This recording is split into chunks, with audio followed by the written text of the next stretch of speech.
हमारा सेकेंड जो measurement of morbidity है वो है प्रिवेलेंस। इंसिडेंस में हमने बात किया था only the new cases. Prevalence में हम लोग बात कर रहे हैं जो सारे पुराने केसेस ऑलरेडी जो डिजीज से सफ़र कर रहे हैं प्लस जो न्यू केसेस आ रहे हैं वो भी। So disease prevalence refers to all the current cases, मतलब old plus new existing at a given point of time. It is the total number of individuals who have disease at a particular time divided by the population at risk of having the disease at this point of time. तो इसकी definition हम लोग compare कर सकते हैं incidence के definition के साथ। Now prevalence is of two types. पहला तो होता है पॉइंट प्रिवेलेंस और दूसरा होता है पीरियड प्रिवेलेंस। पॉइंट प्रिवेलेंस में हम लोग देखते हैं कि point prevalence of a disease is defined as the number of all current cases old plus new, इससे बहुत इंपॉर्टेंस है, of a disease at one point of time in relation to a defined population. तो हम एक single point of time पे कोई disease जो है उसके केसेस अगर हमें देखना है, उसका प्रिवेलेंस देखना है डिजीज का, तो हमें पॉइंट प्रिवेलेंस देखना होता है।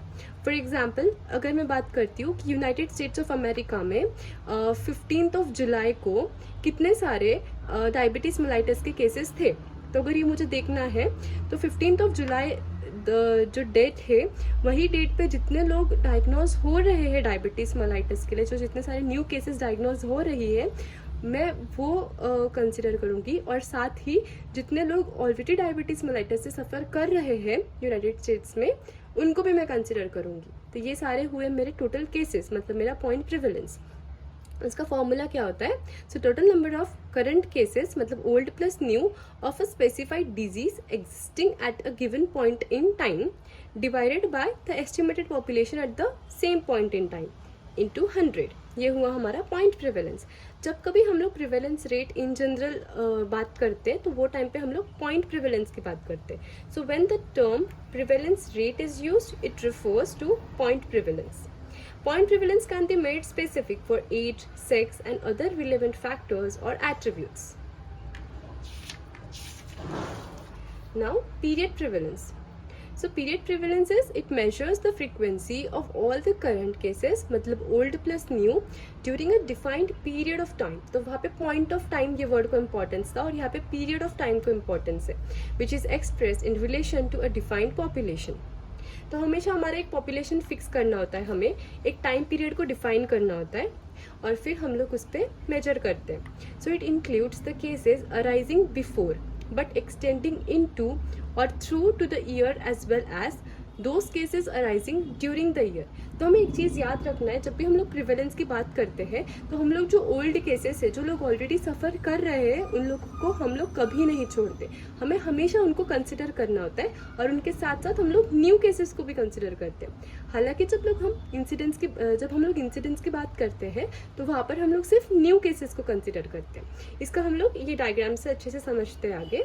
सो पीरियड प्रिवेलेंस का फॉर्मूला क्या हुआ?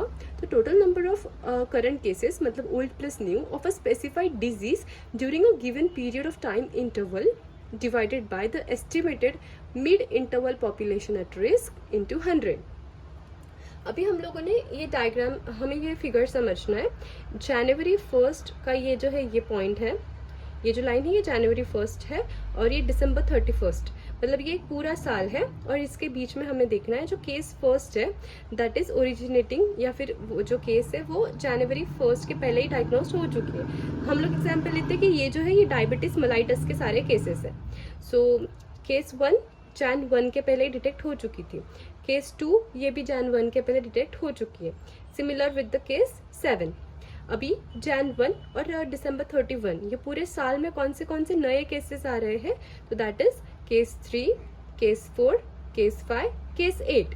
तो ये हमारे सारे केसेस क्या होंगे? हमारे इंसिडेंसेस होंगे। सो इंसिडेंस की अगर बात करें सो 3, 4, 5 एंड 8। सो 3, 4, 5 और 8 ये सारे जो न्यू केसेस हुए हमारे एक टाइम पीरियड के बीच में, ये हमारे न्यू केसेस मतलब हमारे इंसिडेंस हुए। अभी हम लोग बात करेंगे पॉइंट प्रिवेलेंस की। सो पॉइंट प्रिवेलेंस मतलब कोई भी एक दिन अगर हम लोग लेते, तो यहाँ पे हम लोगों ने जैन 1 की बात की, तो जैन 1 पे कौन से जो केसेस है वो मैं वो पॉइंट के प्रिवेलेंट केसेस मानूंगी। तो जितने सारे केसेस जैन 1 जो है डेट वो टाइम पे आए जो न्यू केसेस थे तब के, और उसके पहले के ऑलरेडी जो लोग सफ़र कर रहे थे वो लोग सारे, उनको भी मैं इंक्लूड करूँगी। तो Jan 1 पे तो मेरा कोई केस नहीं आया है, बट उसके पहले कौन से थे? Case 1, case 3 and case 7, sorry case 2, sorry. So case 1, case 2 and case 7। इसीलिए पॉइंट प्रिवेलेंस Jan 1 का अगर देखेंगे तो 1, 2 एंड 7। लास्टली अगर हम पीरियड प्रिवेलेंस की बात करते हैं तो एक पीरियड होता है, तो एक टाइम पीरियड जो है वो हमने सेट कर लिया। तो Jan 1 से लेके तो December 31 तक ये हमारा पीरियड सेट हो गया। इस बीच हमें देखना है कि ये पूरे टाइम पीरियड में कौन से हमारे प्रिवेलेंट केसेस हैं।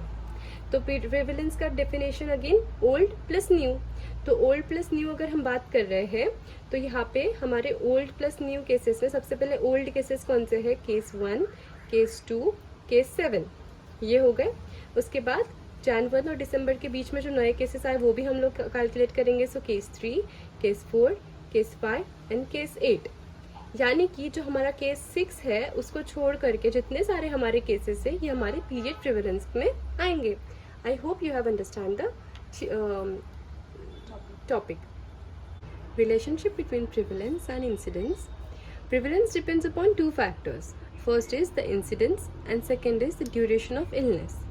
तो हमारा जो फॉर्मूला है प्रिवेलेंस का वो है P equals to I into D, मतलब prevalence equals to incidence into duration of illness. इसको हम लोग याद रखते हैं पेल्विक इन्फ्लामेटरी डिजीज जो होता है PID, उसका ही हम लोग निमोनिक बना के याद रख सकते हैं प्रिवेलेंस का फॉर्मूला। नाउ इंसिडेंस का जो फॉर्मूला है वो हम इस पे से ही डिराइव करेंगे। So I equals to P by D, जो यहाँ पे मल्टीप्लिकेशन में P जब वो यहाँ पे जाएगा D तो वो यहाँ पे डिवीजन में जाएगा, ठीक है।